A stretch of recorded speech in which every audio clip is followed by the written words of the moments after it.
Assalamualaikum warahmatullahi wabarakatuh dan selamat sejahtera.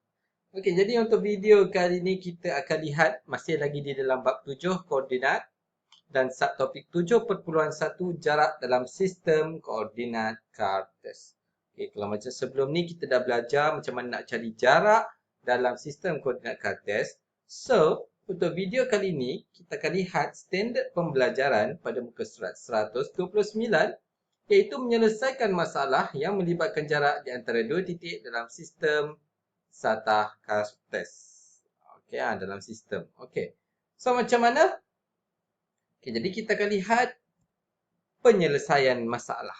Kita akan masuk kepada contoh nombor 6. Kita akan lihat contoh nombor 6. Okey, dekat sini. Hitung perimeter bagi sebuah segitiga sama kaki jika bucu-bucu bagi segitiga tersebut ialah A 11, B 34 dan C 51. Okey, ada soalan di mana soalannya hanya diberi dalam bentuk ayat ni saja dan gambar tidak diberi. So kalau gambar tidak diberi, apa yang awak perlu buat? Awak mungkin boleh terus membuat pengiraan ataupun awak boleh lukiskan dahulu dan tengok dahulu kedudukannya. Okay, jadi dekat sini didapati bahawa kita ada A11, B34 dan C51. Di sinilah titik-titiknya. Dan awak kena baca betul-betul. Awak kena lihat. Okey, dekat sini dia kata sebuah segitiga sama kaki. Bermaksud ada dua garis yang sama panjang. Dan dilihat daripada sini, AB dan BC mempunyai garis yang sama panjang. Okey, AC ni sahaja yang tak sama panjang. Tapi dalam keadaan ini juga kita lihat A dan C mempunyai koordinat Y yang sama, iaitu 1. So, kita dah boleh cari untuk jarak AC dahulu. Okey, AC ni mempunyai koordinat Y yang sama. So, kita akan fokuskan kepada koordinat X-nya saja. Okey, so dekat sini cikgu boleh gunakan AC. Cikgu ambil nilai X untuk C tolak dengan X untuk A. Sebab cikgu buat XC tolak XA. So, sebab kenapa? Sebab C mempunyai nilai X yang lebih besar daripada A. So, kita akan dapati jarak AC adalah 5 tolak 1. So, 5 tolak 1 dapatlah jarak AC 4 unit. Okay, selesai untuk jarak AC. Okay, sekarang ni kita lihat pula macam mana cari jarak AB dan BC. Okay, AB adalah sama dengan BC. Sebabnya dia adalah segitiga sama kaki. Okay, kita lihat ni pun, okay, AB dan BC ni merupakan segitiga sama kaki. So, kita boleh pilih AB atau BC saja untuk kira. So, macam cikgu akan pilih AB. Di mana, okay, kita gunakan rumus. Punca kuasa 2, X2 tolak X1 kuasa 2 tambah Y2 tolak Y1 kuasa 2. Tapi cikgu tak gunakan 2, 1, cikgu gunakan B tolak A, B tolak A. Bermaksud dekat ni, XB inilah nilai paksi X, nilai koordinat X untuk titik B. Dan juga nilai XA adalah nilai koordinat X untuk untuk titik A. Yang YB untuk paksi untuk koordinat B ni lah. Dan YA tu nilai Y untuk koordinat A. Okey, so XB tolak XA kuasa 2 tambah YB tolak YA kuasa 2. So XB tadi adalah 3 dan XA adalah 1. So 3 tolak 1 kuasa 2. YB ni pula adalah 4 dan YA ni pula adalah 1. So 4 tolak 1 kuasa 2. Okey, 3 tolak 1 dapat 2, 4 tolak 1 dapat 3. So kita akan ada AB sama dengan punca kuasa 2, 2 kuasa 2 tambah 3 kuasa 2. 2 kuasa 2 adalah 4 dan 3 kuasa 2 adalah 9.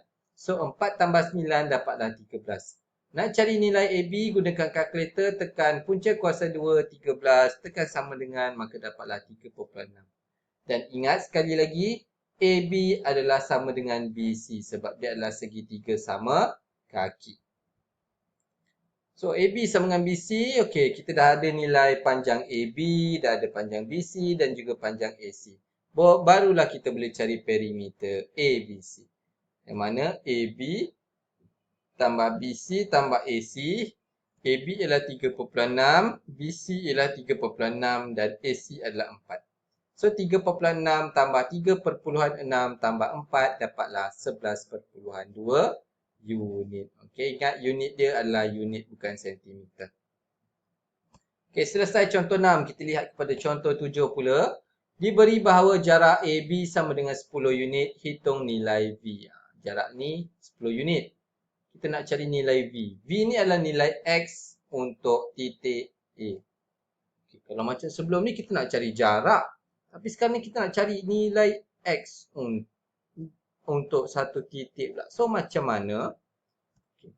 Ada sedikit tips di mana jarak di antara dua titik iaitu rumus punca kuasa 2 X2 tolak X1 kuasa 2 tambah Y2 tolak Y1 kuasa 2.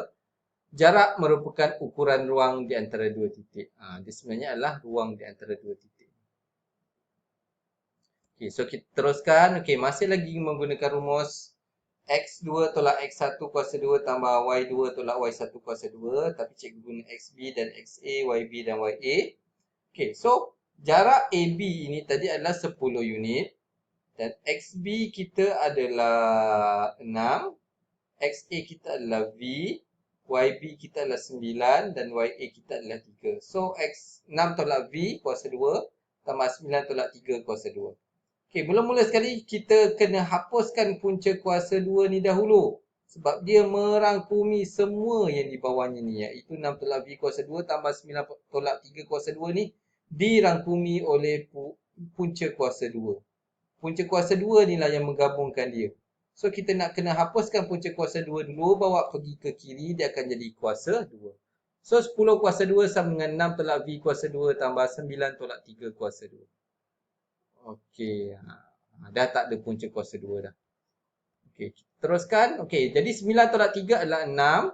So 10 kuasa 2 sama dengan 6 tolak V kuasa 2 tambah 6 kuasa 2. 10 kuasa 2 adalah 100 dan 6 kuasa 2 adalah 36. Maka dapatlah 100 sama dengan 6 tolak V kuasa 2 tambah 36. Kenapa kita tak kembangkan ni cikgu? Kan boleh kembangkan. Okey. So dalam keadaan ni kita kena bijak sebab kita nak cari V. Kalau awak kembangkan, awak akan menyukarkan lagi untuk mencari V. So kita jangan kembangkan, kita biar dahulu dalam keadaan ini. Okey, tadi ada 100 sama dengan 6 tolak V kuasa 2 tambah 36. Okey, sekarang ni kita nak bawa tambah 36 ni pula pergi ke kiri. Kenapa kita tak nak kacau ni? Okey, sebabnya kuasa 2 hanya merangkumi yang ini saja. So kita bawa yang tak ada geng dulu. So 100 tolak 36 lah sama dengan 6 tolak V kuasa 2. So 100 tolak 36 dapatlah 64 sama dengan 6 tolak V kuasa 2. Okey, sekarang ni kita nak pecahkan 6 tolak V ni. Okey, sebabkan dia dah di dalam kumpulan yang ada kuasa 2, kita akan hapuskan kuasa 2 ni, bawa pergi kiri, dia akan jadi punca kuasa 2. So, punca kuasa 2 64 sama dengan 6 tolak V.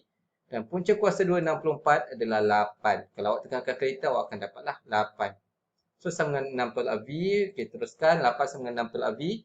Okey, V ni kita tak nak negatif. Kita nak jadikan dia positif. Jadi, tolak V bawa ke kiri, dia akan jadi 8 tambah V sama dengan 6. Barulah 8 ni bawa ke kanan jadi 6 tolak 8. Maknanya V sama dengan negatif 2. Dan kebetulan titik A ini berada pada sukuan kedua. Untuk sukuan kedua, X-nya mesti negatif dan Y dia positif. So V jawapan dia negatif. So betul lah. Maksudnya V sama dengan negatif 2. Okey, jadi itu saja. Awak boleh cuba soalan jom cuba 7.1 pada muka surat 131 dan 132.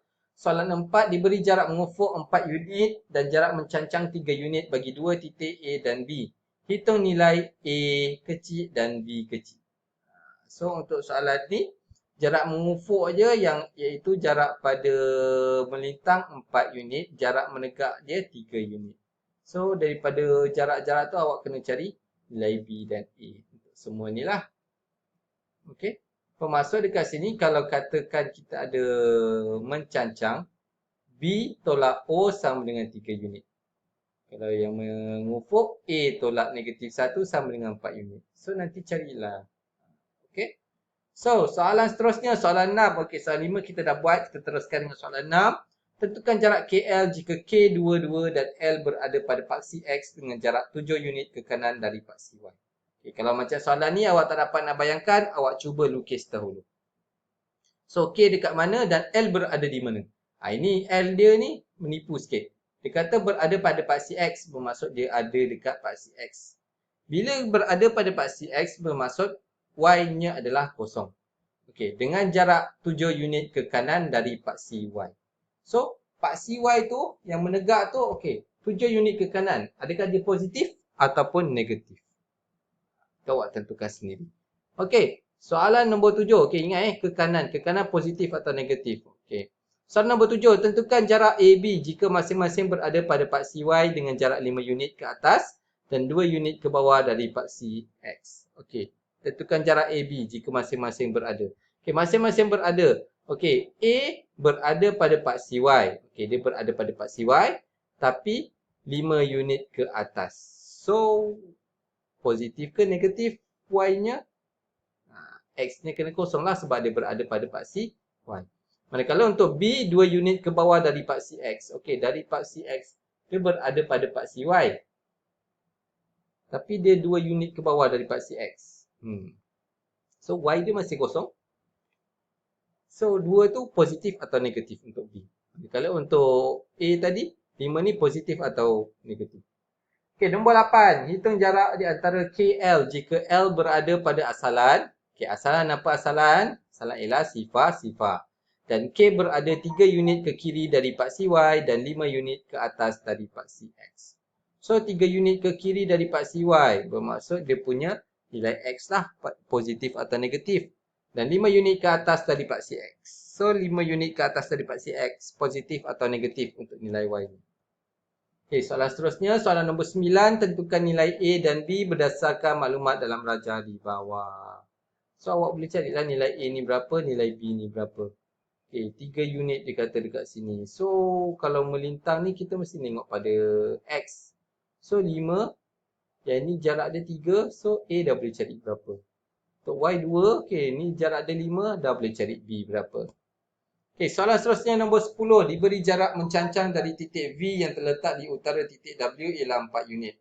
Okey, V terletak di utara W. Maksudnya V di atas ataupun di bawah W. Okey, tentukanlah. Tentukan koordinat W jika koordinat V ialah 4 negatif 3, 2 negatif 5, 5 negatif 2, sifar negatif 4.